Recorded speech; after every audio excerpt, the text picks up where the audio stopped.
आइए बिना किसी देरी के आज के इस दिलचस्प एक्सप्लेनर की शुरुआत करते हैं। आज हम भारतीय लोकतंत्र की उस मजबूत नींव को डिकोड करने वाले हैं जो संविधान के अनुच्छेद 12 से लेकर 130 तक बिछाई गई है। ये सफर बहुत ही खास होने वाला है, जहां हम संसद के भीतर बोली जाने वाली भाषा के नियमों से लेकर देश के सबसे शक्तिशाली न्यायिक संस्थान यानी हमारे सर्वोच्च न्यायालय की शक्तियों तक की गहराई में जाएंगे। आगे बढ़ने से पहले एक बहुत ही तीखी और पुरानी बहस पर गौर करते हैं। संसद ज्यादा ताकतवर है या सुप्रीम कोर्ट? कानून बनाने वाले या उन कानूनों की जांच करने वाले? ये एक ऐसा सवाल है जो अक्सर सुर्खियों में रहता है, लेकिन जैसा कि आज की चर्चा में स्पष्ट होगा, हमारे संविधान निर्माताओं ने किसी एक को भी दूसरे पर पूरी तरह से हावी नहीं होने दिया। उन्होंने शक्तियों के पृथक्करण यानी सेपरेशन ऑफ पावर्स का एक बहुत ही शानदार और नाजुक संतुलन बनाया है। चलिए जल्दी से देख लेते हैं कि आज के इस विश्लेषण का रोड मैप क्या है। हम शुरुआत करेंगे संसद में भाषा के नियमों से, फिर समझेंगे संसद और न्यायपालिका के बीच का बैलेंस। इसके बाद बात होगी सुप्रीम कोर्ट की स्थापना, जजों की नियुक्ति की कॉलेजियम प्रणाली, एडहॉक जजों की जरूरत और आखिर में कोर्ट की शक्तियों और उसके स्थान की। तो चलिए गहराई में उतरते हैं। सबसे पहले बात करते हैं हमारे पहले टॉपिक की, यानी अनुच्छेद 120, जो ये तय करता है कि संसद के भीतर किस भाषा में बात की जाएगी। जरा सोचिए, भारत जैसे विशाल और विविधता से भरे देश में जब हर कोने से चुनकर आए सांसद एक ही सदन में बैठते हैं तो वो आपस में बातचीत कैसे करेंगे? अनुच्छेद 120 इसी प्रैक्टिकल प्रॉब्लम को सॉल्व करता है। डिफ़ॉल्ट रूप से संसद में कामकाज की भाषा हिंदी या अंग्रेजी तय की गई है, लेकिन सिर्फ 2 भाषाओं से काम कैसे चलेगा? इसीलिए इसमें एक बहुत ही शानदार प्रोविजन जोड़ा गया है। अगर कोई सदस्य हिंदी या अंग्रेजी में अपनी बात ठीक से नहीं रख पा रहा है तो स्पीकर या चेयरमैन उन्हें उनकी मातृभाषा में बोलने की इजाज़त दे सकते हैं। ये सुनिश्चित करता है कि लोकतंत्र के इस सर्वोच्च मंदिर में भारत की भाषाई विविधता का पूरा सम्मान हो। अब आगे बढ़ते हैं और उस ग्रेट डिवाइड पर नजर डालते हैं जो संसद और न्यायपालिका के बीच एक मजबूत दीवार का काम करता है। लोकतंत्र की गाड़ी तभी सही चलेगी जब ये दोनों पहिए आज़ाद हों और एक दूसरे के रास्ते में ना आए। इसे समझना बहुत आसान है। अनुच्छेद 121 संसद पर एक सख्त पाबंदी लगाता है कि सदन के अंदर किसी भी हाईकोर्ट या सुप्रीम कोर्ट के जज के आचरण पर कोई चर्चा नहीं की जाएगी, सिवाय तब जब उन्हें हटाने का प्रस्ताव चल रहा हो। और ठीक इसके बाद आता है अनुच्छेद 122, जो अदालतों को रोकता है।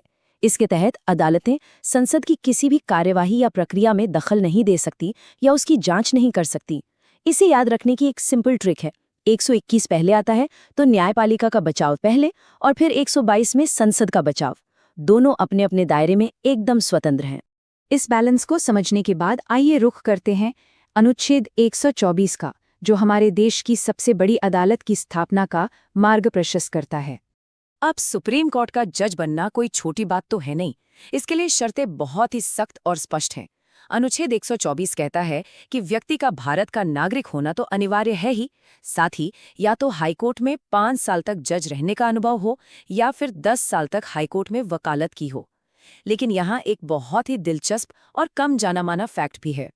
अगर राष्ट्रपति को लगता है कि कोई व्यक्ति बहुत बड़ा कानूनी विद्वान है, यानी एक डिस्टिंग्विश्ड जुरिस्ट है, तो उसे भी सीधे सुप्रीम कोर्ट का जज नियुक्त किया जा सकता है।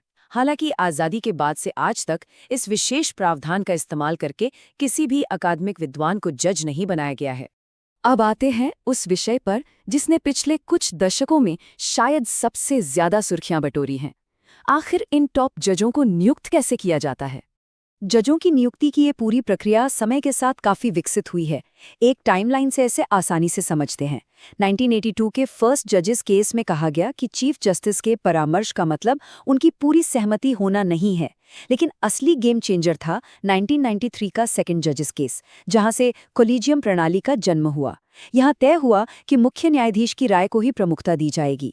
1998 में इस कॉलेजियम को और विस्तार दिया गया।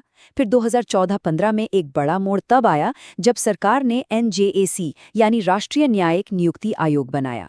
लेकिन सुप्रीम कोर्ट ने इसे ये कहते हुए असंवैधानिक घोषित कर दिया कि इससे न्यायपालिका की आज़ादी और निष्पक्षता पर असर पड़ सकता है, और पुरानी कॉलेजियम प्रणाली को ही बहाल रखा गया। ये दिखाता है कि न्यायपालिका अपनी स्वतंत्रता को लेकर कितनी सजग है। चलिए अब कोड के प्रैक्टिकल कामकाज की तरफ बढ़ते हैं और देखते हैं कि अनुच्छेद 127 और 128 कैसे काम करते हैं। सुप्रीम कोर्ट सिर्फ एक भव्य इमारत नहीं है, ये लगातार न्याय देने वाली एक मशीन है। अब मान लीजिए कोर्ट की कोई अहम बैठक होनी है और जजों की न्यूनतम संख्या, जिसे हम कोरम कहते हैं, वही पूरी नहीं हो पा रही है, तो क्या न्याय का काम रुक जाएगा? बिल्कुल नहीं। ऐसे समय के लिए अनुच्छेद 127 एड हॉक यानी तदर्थ जजों की व्यवस्था करता है। इसमें हाईकोर्ट के योग्य जजों को कुछ समय के लिए अस्थायी तौर पर सुप्रीम कोर्ट में नियुक्त किया जा सकता है, ताकि कोर्ट का काम बिना किसी रुकावट के चलता रहे। इसी से जुड़ा एक और शानदार और फ्लेक्सिबल प्रावधान है अनुच्छेद 128।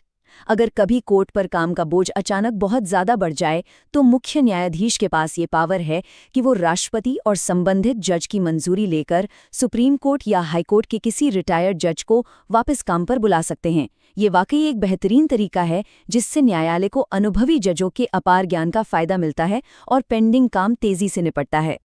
अब हम अपनी इस चर्चा के आखिरी और बेहद अहम पड़ाव पर पहुंच गए हैं।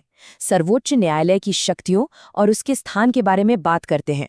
अनुच्छेद 129 सुप्रीम कोर्ट को एक अभिलेख न्यायालय या कोर्ट ऑफ रिकॉर्ड का दर्जा देता है।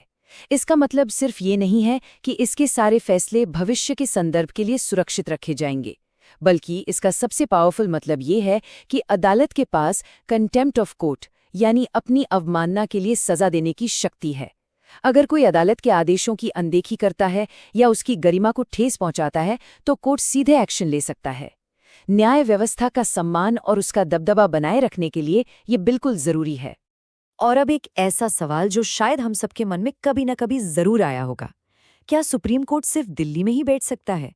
अनुच्छेद 130 इसका सीधा जवाब देता है। वैसे तो दिल्ली इसका डिफॉल्ट स्थान है, लेकिन चीफ जस्टिस अगर चाहें तो राष्ट्रपति की मंजूरी से देश के किसी भी दूसरे हिस्से में सुप्रीम कोर्ट की बेंच स्थापित कर सकते हैं। है ना कमाल की बात? ये संविधान निर्माताओं की दूरदृष्टि ही थी कि उन्होंने भविष्य की जरूरतों को ध्यान में रखकर इस व्यवस्था को इतना लचीला रखा। तो आज के इस एक्सप्लेनर को समेटते हुए हम इसी नतीजे पर पहुंचते हैं कि हमारा संविधान कोई आम दस्तावेज नहीं है। ये संस्थाओं को अपने अपने क्षेत्र में सर्वोच्च बनाता है, लेकिन साथ ही शक्तियों का ऐसा सख्त बंटवारा भी करता है कि कोई भी अपनी हद पार न करे। यही वो नाजुक संतुलन है जो भारत के लोकतंत्र को हर दिन जिंदा और आज़ाद रखता है। जाते जाते सोचने के लिए एक सवाल छोड़ रहे हैं। जरा सोचिए, अगर कभी ये संतुलन बिगड़ जाए और कोई एक संस्था दूसरी पर हावी होने लगे तो एक आम नागरिक के तौर पर हमारे और आपके अधिकारों का क्या होगा? इस गहरे सवाल पर जरूर विचार कीजिएगा। आज के इस विश्लेषण में जुड़ने के लिए बहुत बहुत धन्यवाद। सीखते रहिए।